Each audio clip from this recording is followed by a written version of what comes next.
Hello दोस्तों, मेरा नाम है चेतन और आप सभी का स्वागत है हमारे चैनल चेतन नैरेट्स पर। और आज हम दी एबंडेंट प्रिंस के एपिसोड नंबर 102 को एक्सप्लेन करेंगे। पर एक्सप्लेनेशन को शुरू करने से पहले मैं कहना चाहूंगा कि लास्ट कम्युनिटी पोस्ट के बाद आप में से बहुत से लोगों ने कहा कि मुझे सेकंड लाइफ रैंकर करना चाहिए। तो अगर आप लोग चाहते हैं तो मैं करूंगा, पर एक अलग स्टाइल में। पर मैं किस तरह करना चाहता हूँ, जब वो वीडियो आएगी उसके बाद ही आपको पता चलेगा।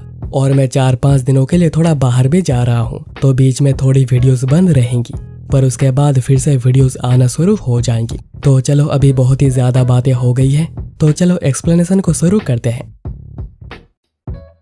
एपिसोड के स्टार्टिंग में हम देखते हैं कि एल्डरियन ओल्डमैन के लोगों के हमलों को रोक रही थी। और यहाँ पर ओल्डमैन सोच रहा था कि इस बास्टर्ड ने मेरे सभी प्लान्स को खराब करके रख दिया। उसे देखकर तो लगता है कि वो अपने 20s में है, पर उसके पावर वो तो 5 ग्रेट मास्टर्स के बराबर की है। पर आखिर ये बास्टर्ड है कौन? इवन अगर ये बास्टर्ड अभी थक गया होगा, तभी हम लोगों की संख्या उन लोगों से बहुत ही ज्यादा कम हो गई है। बस एक ही झटके में पूरा सिचुएशन ही पलट गया है।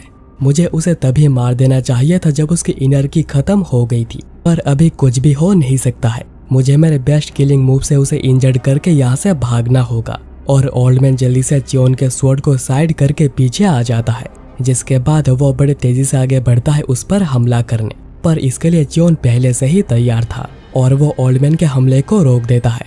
पर ओल्डमैन जम करके च्योन के शोल्डर पर एम करता है, पर इसे भी च्योन अपने स्वॉर्ड से रोक देता है और कहता है कि तो बास्टर्ड, तुम 6 ब्लेड्स मार्शल स्कूल से हो।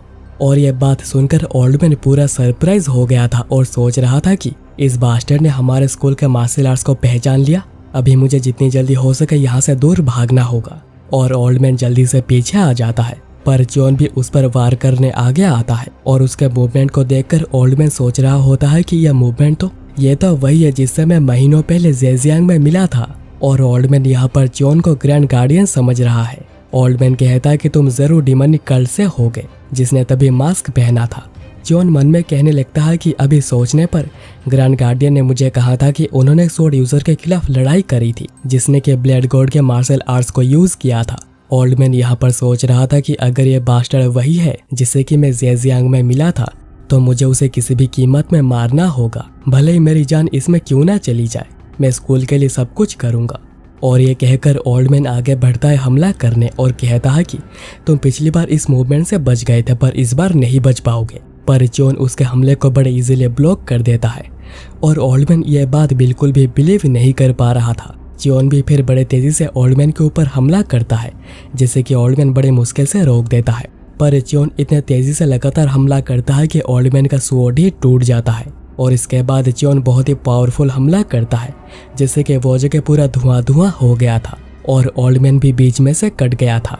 ओल्डमैन फिर अपनी आखिरी सांसें लेते हुए कहता है कि उस इंसान के ब्लेड टेक्निक आखिर तुम्हें कैसे पता। और ये कहने के बाद ओल्डमैन के वहीं पर डेथ हो जाती है।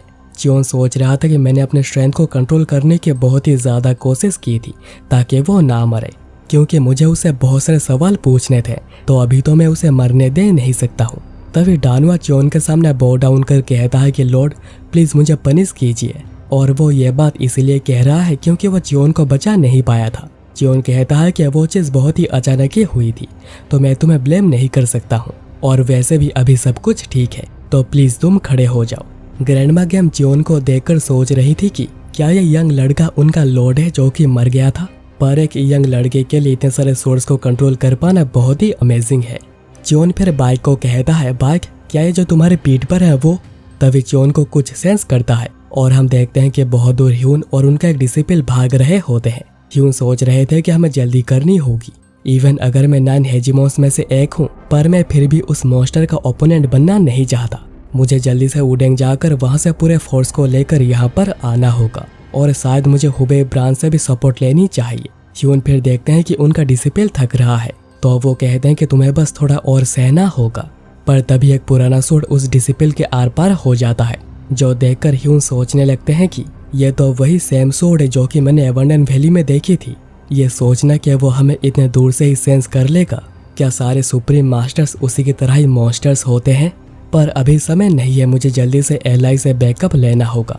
और ये एपिसोड यहीं पर खत्म हो जाती है।